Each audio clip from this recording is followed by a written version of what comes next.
Hello friends, welcome back to my YouTube channel. আশা করি সবাই খুব ভালো আছে, আমিও খুব ভালো আছি।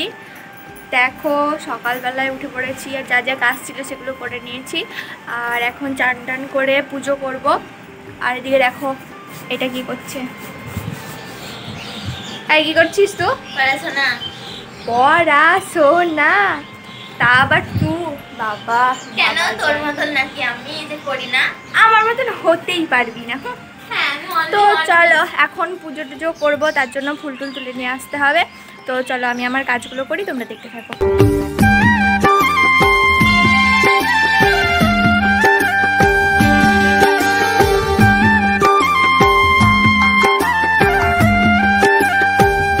দেখো আমার একটা গোলাপ গাছে সাদা আর লাল গোলাপ ফুল ফুটেছে। কি করে বলো তো?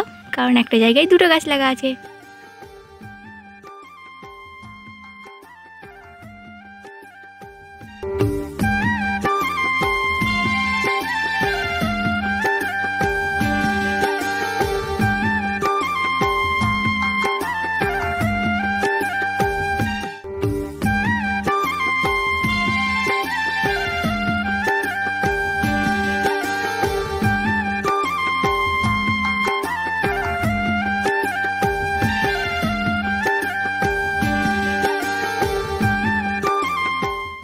আজকে বানাবো হচ্ছে গিয়ে চপ, তার জন্য এখানে মা আলু সেদ্ধ করে রেখেছে।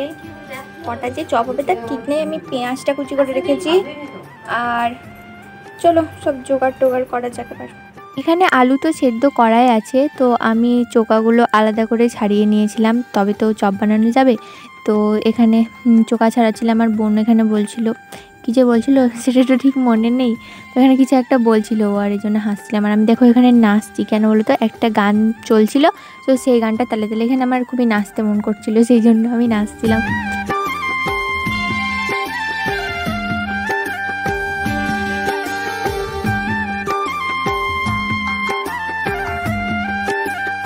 আলুগুলো এখানে ছাড়িয়ে নিয়েছি, আর তারপরে হচ্ছে এখানে কড়াইয়ে তেল দিয়ে দিয়েছি। এবার পেঁয়াজগুলো ভেজে নেব। এখানে শুধুমাত্র পেঁয়াজ আর কাঁচা লঙ্কাই দিয়েছিলাম, রসুন বা আদা ছাড়ানোর সময়ও হয়নি, আর আমার দিতে মনেও ছিল না, তো দিইনি। তারপরে এখানে অল্প জিরে গুঁড়ো দিয়েছিলাম, আর পেঁয়াজটাকে ভালো করে ভেজে নিয়েছিলাম। আর বোন দেখো আমার কাজ লাগলে ওরও কাজ লেগে যায়। এখানে আমার আলুটা মাখিয়ে নিয়েছিলাম, আলু মাখাটা খুব সুন্দর হয়েছিল কিন্তু। আর এবার বেসনের মধ্যে লবণ, হলুদ দিইনি, লবণ, তারপরে কালো জিরে আর কি কি সব জিরে গুঁড়ো এসব দিয়ে বেসনটাকে ভালো করে গুলে নেব।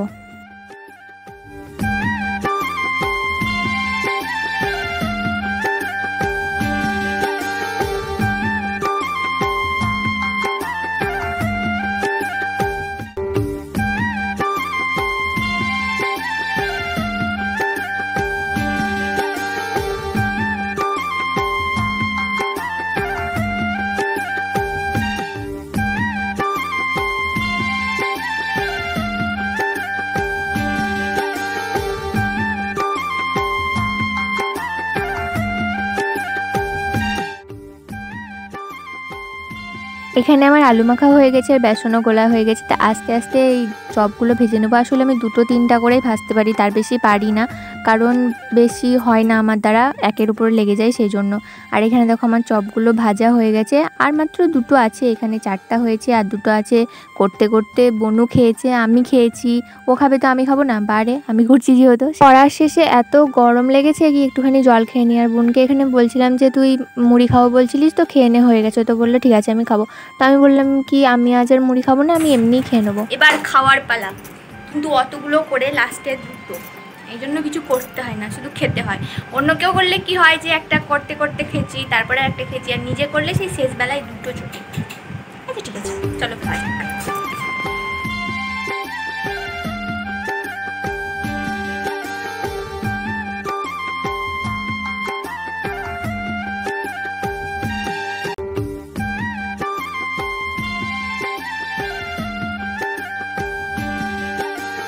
খাওয়ার পরে মা আমাকে একটা কাজ দিয়েছিল কি তরকারির জন্য এখানে পেঁয়াজ রসুন আদা সব কিছু আমাকে ছাড়িয়ে দিতে হবে। আসলে এগুলো হচ্ছে আমার ঠাম্মির কাজ, কিন্তু ঠাম্মি এখন ঘরে নেই, সেই জন্য টুকটাক আমাকেই করতে হচ্ছে। সকালে তরকারিও আমি বনিয়ে দিই, মশলাগুলো আমি করে দিই। আসলে মা একা হাতে কত করবে, সেই জন্য আমি বললাম যে কিছু করতে হবে, তো মা বললো তাহলে তাই করতে।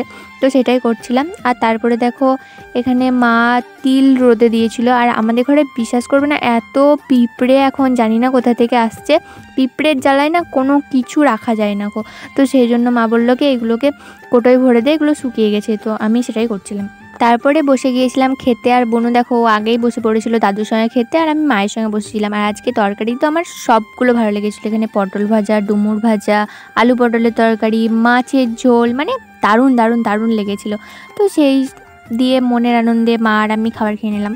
বিকেলবেলায় আমি এখানে পায়ের সঙ্গে হাতেও আলতা পরেছিলাম। আর তোমরা কি একটা কথা জানো যে আলতা পরে শুকানোর পর যদি ওতে সরষের তেল দেওয়া হয় তাহলে নাকি ওঠে না, অনেকক্ষণ থাকে। তো দেখা যাক, আমি এটা প্রথমবার করলাম। তো আমার সারাদিন এরকম করেই কাটে। তোমাদের ভিডিওটা কেমন লাগলো জানিও, ভালো লাগলে লাইক কমেন্ট শেয়ার করো, চ্যানেলটিকে সাবস্ক্রাইব করে দিও। দেখা হচ্ছে পরের ভিডিওতে। টাটা।